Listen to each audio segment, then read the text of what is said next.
Sejauh mana keburukan kita, kata Imam Ghazali, maka kita melihat orang lain. Itu yang harus kita nilai. Jadi ketika kita berbuat itu seperti orang tersebut, itulah tandanya buruk kita. Itulah tandanya nilai kita di mata orang lain. Sabda Nabi Muhammad SAW, hendaklah engkau itu jujur, benar dalam ucapanmu. Sebabnya kejujuran itu akan membawa kebaikan. Orang yang jujur itu pasti beruntung hidupnya. Dizolimi orang, nenek dibunuh orang, sembunyi di rumah kita. Hah? Orang nenek dibunuh, sembunyi di rumah kita. Akhirnya atang pembunuh tadi, ada kena nengok si fulan. Dide ku nengok si fulan dah. Maka hukumnya itu wajib kita pebule. Kenapa? Untuk menjaga jiwa si fulan tadi.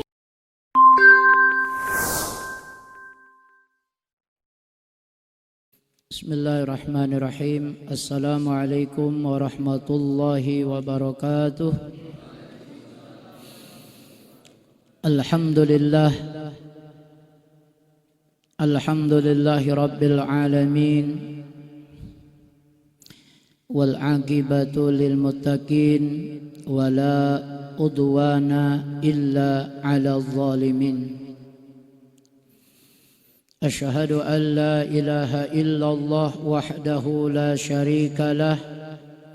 Iyyahu na'budu wa iyyahu nasta'in.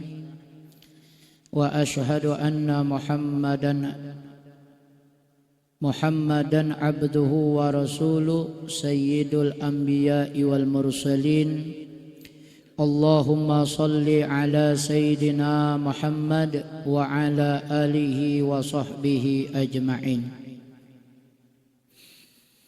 Yang sama-sama kita cintai dan kita hormati para habaib keturunan dari Nabi Muhammad sallallahu alaihi wasallam. Yang kita cintai juga dan kita hormati para alim ulama, para asatizah, guru agama, tokoh masyarakat, hadirin wal hadirah, para muhibbin rahimakumullah. Qala al-Imam Ghazali rahimahullahu ta'ala di halaman 129, oleh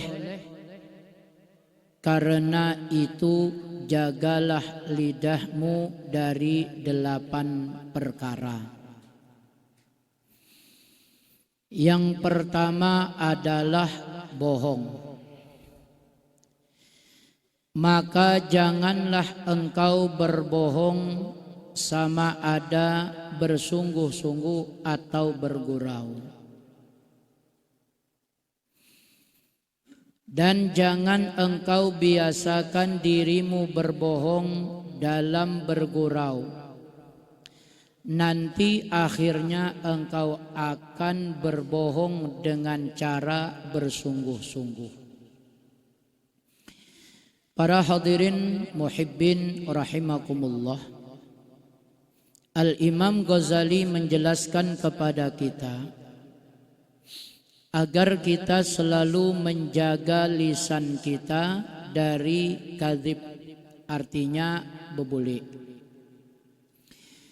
Apakah yang kita dusta itu secara sengaja atau berdusta itu secara khomor, ingingil? Karena orang yang sering bergurau atau ingil-ingil bercampur dengan dusta, maka dia nantinya akan terbiasa untuk berbohong dimanapun dia berada. Jadi hal baik sekalipun dia berani untuk berbohong. Berbohong itu adalah di antara dosa besar yang terbesar. Artinya apa? Beliau mengatakan bahwa orang yang berbohong itu, orang yang berdusta itu melakukan salah satu daripada dosa-dosa besar. Selain dari itu, apabila engkau telah dikenali sebagai seorang pembohong, sehingga orang ngelarnya Pak Bo, Pak Bebule. Jadi di mana ge bebule? Orang-orang yang seperti ini, maka hilanglah keadilanmu. Orang tidak bakal percaya lagi kayaknya ada. Walaupun ucapannya itu benar, orang tidak percaya lagi. Kenapa? Karenanya galak bebule. Bahkan dikatakan di sini harga dirimu itu hilang. Dia karisma lagi, dia menghormati lagi orang kayaknya. Kau aku berkawan kayaknya ya berdas kayak bebule. Karena ya orang yang tadi akrab ke diri malah menjauh. Makanya kita berusaha agar kita menjaga jangan kita itu sering untuk berbohong. Dan hilang makna daripada segala perkataanmu. Artinya ucapan kita itu tidak diindahkan lagi oleh orang lain. Tadi kau katakan walaupun benar ucapan kita tuh dek bebule dek. Tetap orang tanya, kene bebule nya boy. Padahal benar. Nyama deh kejadian nyata ge orang dek percaya. Bahkan seperadik ge dek percaya. Nyama deh kayak seperadiknya lewat WA. Bini kau masuk rumah sakit tanya.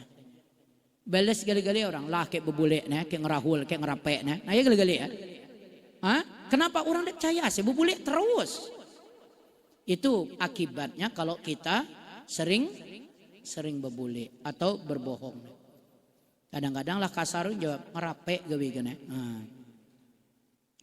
Dan orang lain akan melihat engkau dengan pandangan yang rendah, tidak dihargai orang kita. Walaupun kita haji tidak dihargai orang. Walaupun kita orang majelis ta'lim tidak dihargai orang. Kenapa? Karena kita sering bebule. Martabat kita jatuh. Apabila engkau mau tahu sejauh mana jahatnya, apabila engkau berbicara bohong, maka lihatlah kepada orang lain yang berbohong kepadamu. Itu kita untuk menilai apakah benar berbohong itu dihormati orang. Kita ngelihat kawan kita. Betapa engkau merasakan dirimu jijik daripadanya. Kita gedek kawa bekawan ke orang ya. Betul kan? Dan betapa hina orang itu pada pandanganmu, tidak ada nilainya di mata kita. Dan betapa jahatnya apa yang dilakukannya. Apapun yang diucapnya atau yang dikerjakannya itu dalam pandangannya ada apa artinya. Nah ya gawe orang ya. Sesuailah galak kayak bebule. Karena ya ga. Pasti begitu nilainya. Begitulah hendaknya engkau melihat kepada segala keaiban dirimu. Karena engkau tidak dapat mengetahui sejauh mana keaiban dirimu. Kecuali bila engkau memperhatikan perbuatan yang sama yang dilakukan oleh orang lain terhadap dirimu. Jadi maksudnya apa di sini? Imam Ghazali menjelaskan kepada kita bahwa apabila kita mau tahu sejauh mana keburukan kita, sejauh mana keburukan kita kata Imam Ghazali, maka kita melihat orang lain. Itu yang harus kita nilai. Jadi ketika kita berbuat itu seperti orang tersebut, itulah tandanya buruk kita. Itulah tandanya nilai kita di mata orang lain. Kalau orang itu berbuat zalim, kita melakukan perbuatan seperti yang dilakukannya. Bagaimana kita menilai orang tersebut? hina, tidak bermanfaat, orang tersebut dijauhkan. Begitu juga kalau kita berbuat itu, orang lain pun akan menilai kita seperti itu. Jadi kalau kita ingin menilai kita itu menjadi baik atau tidak, maka kita lihat orang lain kalau berbuat seperti itu bagaimana di mata orang lain. Paham? Apalagi ketika kita berbuat ada orang lain menyanggah dari perbuatan kita. Ada yang negur, bertanda kita itu kurang baik. Makanya kita itu belajar itu sebetulnya bukan kadang-kadang karena guru. Kadang kita memperbaiki diri itu dari orang-orang yang benci kepada kita. Karena setiap orang yang senang kepada kita tidak ada keburukan yang mereka keluarkan di mata kita. Tapi ketika orang itu benci kepada kita, baru kita tahu ternyata kita ini banyaklah buruk daripada baiknya. Maka kita belajarlah dari musuh kita. Ketika orang benci kepada kita, kita dapat informasi seperti itu, maka kita rubah sikap kita. Berarti kita ini anggapkan diri kita lebih hina, lebih buruk, lebih aib daripada orang itu. Begitu caranya. Ya kan? Maka apa yang engkau pandang buruk terhadap orang lain, begitu pula sebaliknya. Kalau kita menilai orang itu buruk karena perbuatan itu, berarti orang juga menilai kita buruk karena perbuatan tersebut. Jelas? Oleh itu, janganlah engkau suka membuat perkara yang menyebabkan kebencian orang lain terhadap dirimu. Hadirin jamaah rahimakumullah. Hal ini Rasulullah sallallahu alaihi wasallam pernah bersabda dalam satu hadis. Alaikum bis-sidqi fa inna sidqa yahdi ilal birri wal birra yahdi ilal jannah. Wa ma yazalur rajulu yasduqu wa yataharra sidqa hatta yuktaba indallahi siddiqa. Kata sabda Nabi Muhammad sallallahu alaihi wasallam, hendaklah engkau itu jujur, benar dalam ucapanmu. Sebabnya kejujuran itu akan membawa kebaikan. Orang yang jujur itu pasti beruntung hidupnya. Baik jujur dalam dengan temannya, jujur dengan kawannya, maksudnya jujur dalam bisnisnya. Insya Allah hidupnya akan dibawa keberkahan, akan membawa keberkahan. Jujur. Cuma kita kebalikan itu, asa kita takut dek laku, akhirnya bebule. Benar tak? Kita lah tahu motornya tadi rusak. Kita lah tahu motornya rusak atau apa ke? Kan kini ampere motor itu pacak di setelnya. Biasanya lah sampai 300, 200 bisa dikurangi tak? Bisa tak? Siapa yang ada bisnis motornya? Itu ampernya dikurangi. Kebetulan di situ namanya nama binia. Nama binia oleh orang showroom itu rubih sedikit ampere. Tadi 100 jadi 50.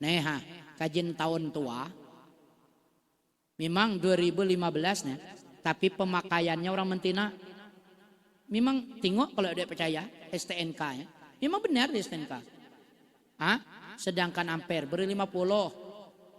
Dikiranya dengan pekerjaan seperti itu membawa keberkahan dalam hartanya. Tidak sama sekali.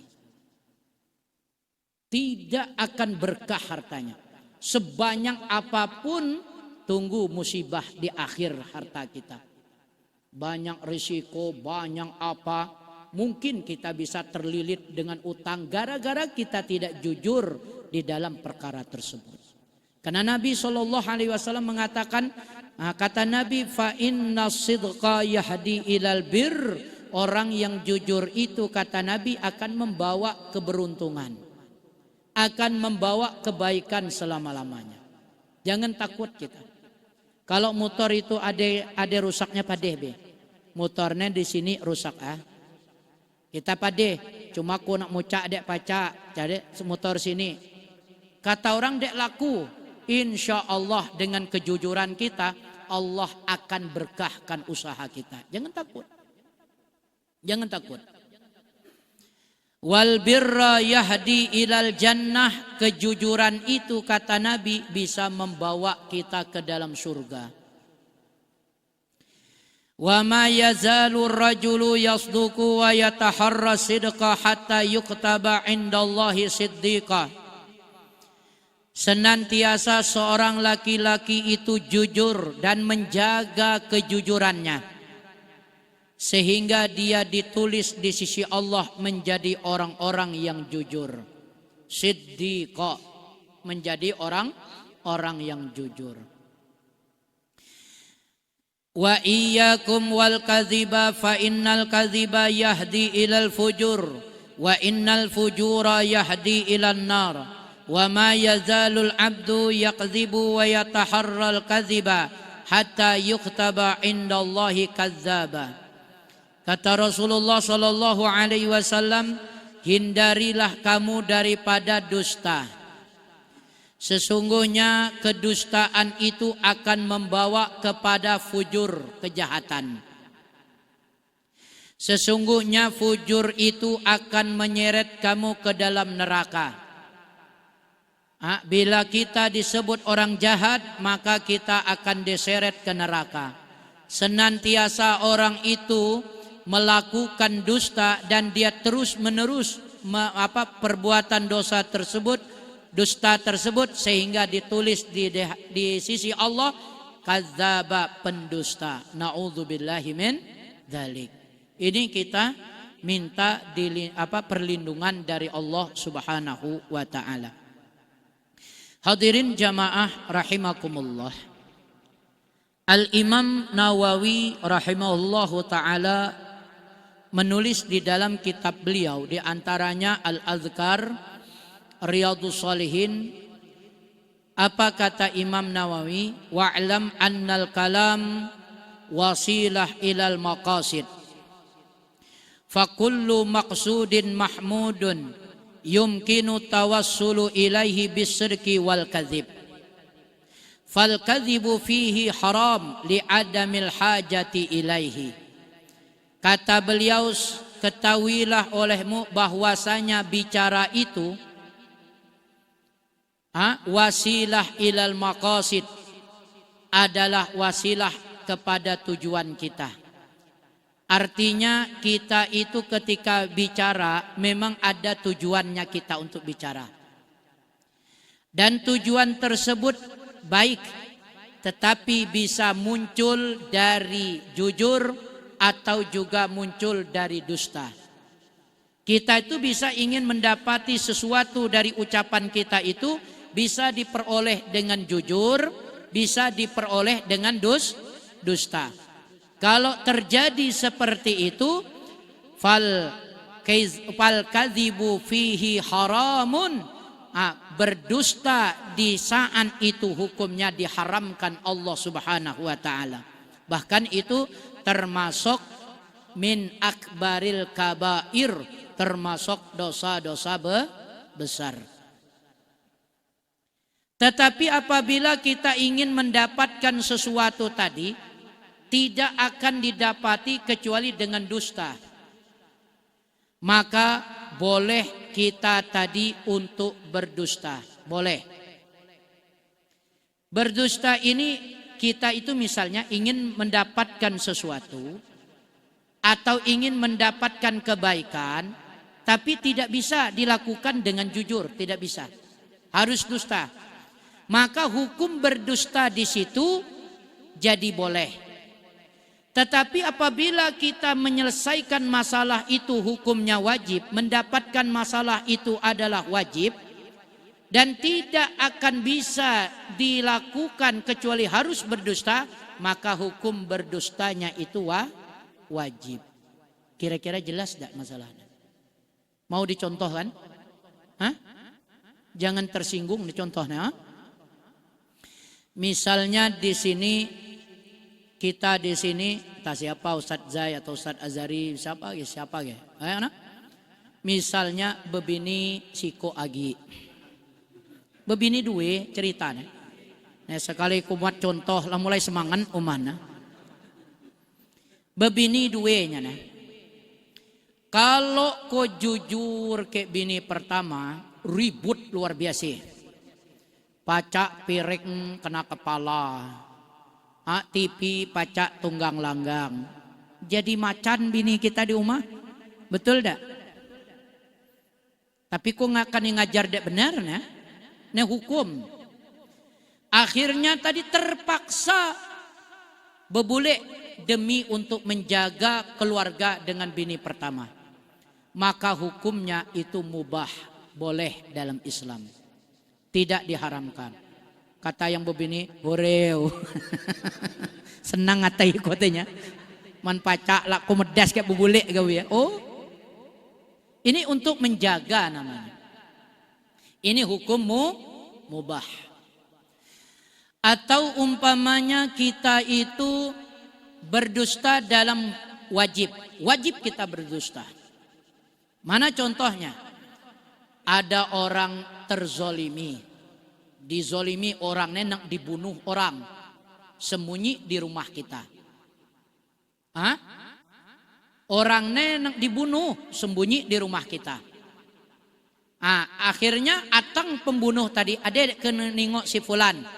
Dide ku nengok si fulan dah. Maka hukumnya itu wajib kita bebule. Kenapa? Untuk menjaga jiwa si fulan tadi. Apa? Menjaga diri si fulan tadi. Atau misalnya ada orang menitip barang di rumah kita. Orang menitip barang di rumah kita. Pak nitip barang ke kita. Jangan kepadeh ke anakku. Soal anakku menyatal nyambiknya nih. Tolong neko titip barang ke ki. Jangan padeh ke anakku yang nama si A. Akhirnya rupanya 2 hari berikutnya dia datang anak dia. Ada ayahku nitip barang ke apa mang? Ke ki mang. Dia ada. Maka kita berbohong di situ hukumnya wajib untuk menyelamatkan titipan orang tersebut. Jelas Jadi tidak semua berbohong itu hukumnya diharamkan sesuai dengan tujuan masing-masing.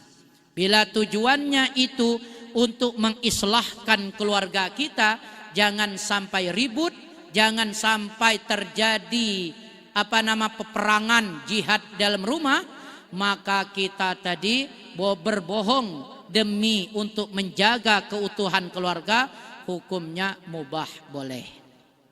Boleh, tidak haram. Tapi kalau barang yang wajib, maka hukumnya jadi wajib. Kira-kira jelas? Jelas masalahnya? Alhamdulillah. Hadirin jamaah rahimakumullah. Sayyidina Umar bin Khattab radhiyallahu an pernah mengatakan, bihasbil mar'i minal kadzib ayyuhaddisa bikulli ma sami'a. Kata Sayyidina Umar, cukup seseorang itu dusta, dia menyampaikan berita apa yang dia dengar dari orang. Jadi apapun yang kita dengar dari orang itu, maka jangan disampaikan. Kalau kita suka menyampaikan berita-berita si A, berita si B, berita si C, nah orang itu tidak aman dari namanya berbohong. Pasti ada bebuleknya. Kira-kira jelas apa yang disampaikan? Nah kemudian muncul lagi Pak Ustadz, ada orangnya begini, mintaikan nyampai berita dengan kita tentang perihal si A. Misal karena si A ne anak kita udah, misalnya madeh ke anak si A ne kan, kita udah boy si A ya kuda ingin ke si B ne, kuda ingin ke si B dah. Nya anak ne. Nya macam ne. Nah, berita seperti itu kemudian ditanya oleh si B ke kita. Ada dek si ngomong tentang ko tadi. Kita pada di dek. Kita berbule ini demi menjaga kemaslahatan dari dua orang nih, hukumnya mubah, boleh. Jangan kita sampaikan kita udah si A tadi nenek-nenek yang ngomong. Jangan akhir orang diakur. Orang jadi bebeji, akhir orang jadi macam-macam. Gara-gara kita itu justru jadi dosa. Lebih baik kita berbohong demi untuk menjaga teman tadi, keakraban temannya, daripada kita menyampaikan berita-berita seperti itu. Kira-kira jelas, ha? Nah ini penting. Atau misal Pak kita nih sakit, ketika Pak kita sakit, rupanya ada anak berita dek bagus. Kadang-kadang ada macam ianya. Anak kita nih berita dek bagus, anak sepradik kita nih, akak kita, tayu kita. Ngomong ke kita udah bang, udah ingin dek ke Pak ya. Sumpah mati dek kawaku mereka nak ya tingkah nenek sebutnya. Kemudian Pak kita tadi dalam keadaan sakit, paham? Jadi apalagi dia darah tinggi, gule uli, kita padeh ke Pak tadi. Pak di ngomong, mananya si A nih lom datang, nyalom datang lom ya. Apanya dia ingin ke dia ya bagusnya ingin ke ayahnya, seneng ke ayah, cuma nyalom sempat bayi. Padahal di bebulik nih, tapi ingin menjaga kesehatan ayah kita, boleh hukum. Jangan dipada ayah tahu dah yang si ayah ujung-ujung langsung masuk rumah sakit ayah. Jangan nak ya kita. Makanya ada saat kita diharamkan berbohong, ada saatnya kita dibolehkan untuk berbohong, bahkan bisa jadi wajib untuk berbohong. Kira-kira jelas? Nah, mudah-mudahan Allah Subhanahu wa taala memberikan taufik dan hidayah kepada kita. Amin ya rabbal alamin.